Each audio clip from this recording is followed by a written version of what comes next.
Welcome to This Explainer. Today, we're jumping right into the story of an absolute trailblazer, someone who completely revolutionized how stories are told on the Broadway stage.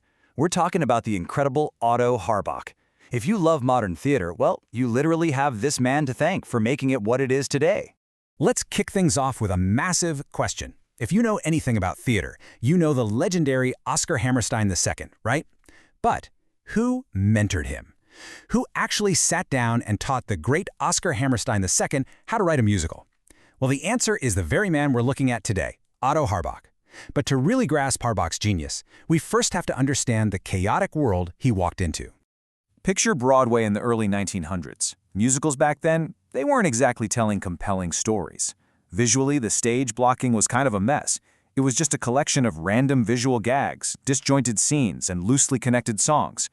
A character might literally stop dead in their tracks, break the reality of the scene, turn to the audience and sing a song that had absolutely nothing to do with the plot. Crazy, right? Compare that to modern Broadway, where every movement and song is a seamless, story-driven narrative. Harbach is the bridge between these two eras. But the funny thing is, he didn't even start his career in theater. Born Otto Harbach in Salt Lake City back in 1873, he didn't even enter the theater world until his 30s. Before becoming the dean of American Librettists, he was an English professor, a newspaperman, and get this, an advertising executive. Now, this unconventional background is exactly what gave him his edge. Think about it. In advertising, you have to hook an audience instantly, and you have to communicate a crystal clear message. And as an English professor, he understood the deep mechanics of language and storytelling. So when he finally scored his first massive Broadway hit in 1910 with Madame Sherry, he brought all of those vital communication skills right onto the stage. Applying those skills led him to pioneer what we now call the integrated musical.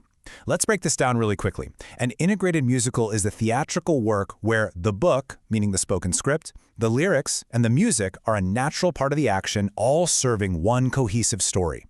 Think of an early 1900s musical like a pile of shiny car parts just sitting on the garage floor. I mean, they're impressive, but they aren't going anywhere. Harbach came in and actually assembled those parts.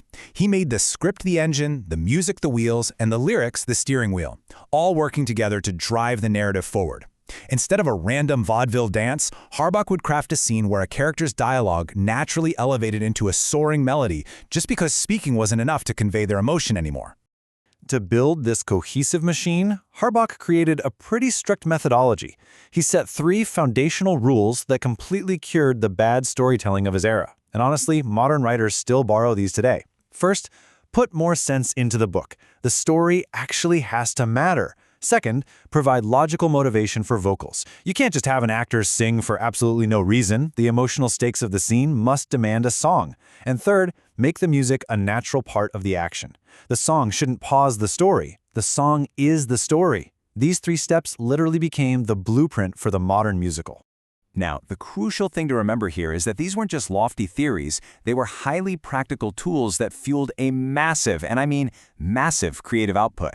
By strictly following his own rules, Harbach helped create nearly 50 musicals and operettas over his career. Oh, and he wrote over 1,000 songs. This ad executive turned playwright basically became an absolute machine of theatrical productivity. And that productivity built some of the absolute greatest music of the 20th century. Harbach had this uncanny knack for picking the right collaborators and managing all sorts of different creative personalities. Just look at these legendary partnerships.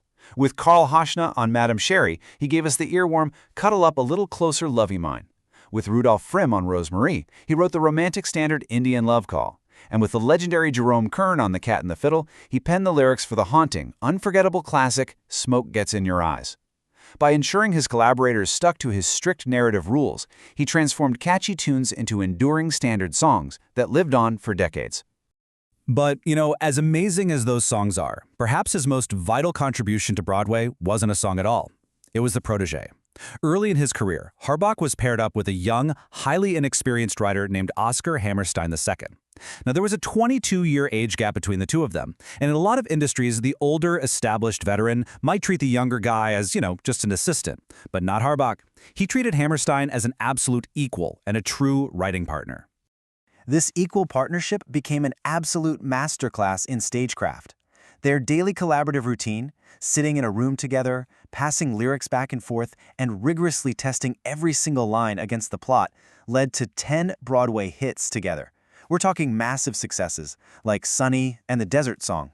During these intense daily sessions, Harbach was actively teaching Hammerstein those 3 rules of his.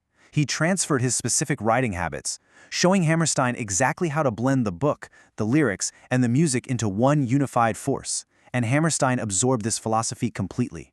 As we know, Hammerstein would later take those exact techniques, partner up with Richard Rodgers, and ignite the golden age of Broadway. So, without Harbach's mentorship, the modern musical as we know it might literally not exist. All right, let's shift gears for a second because Harbach didn't just fix the storytelling on Broadway. Remember that advertising background? It meant he also knew how to fix the business side of things. He was an instrumental figure behind the scenes, fighting tooth and nail for legal protections for early 20th century songwriters. In 1914, he became a charter member of ASCAP. That's the American Society of Composers, Authors, and Publishers. By the early 1950s, he was actually serving as its president. He fiercely protected creators' earnings, making sure that songwriters were actually getting paid for their work.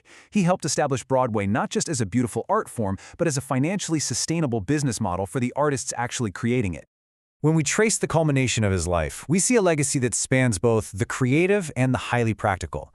After fiercely protecting writers as ASCP president in the 50s, Otto Harbach passed away in 1963.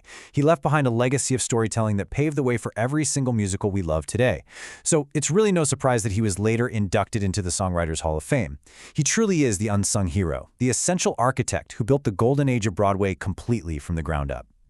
Which brings us to a final thought for this explainer. The next time you sit in a darkened theater, the orchestra swells, and an actor begins to sing a song that perfectly captures the emotion of the scene, will you notice the invisible rules of Otto Harbach making it all work?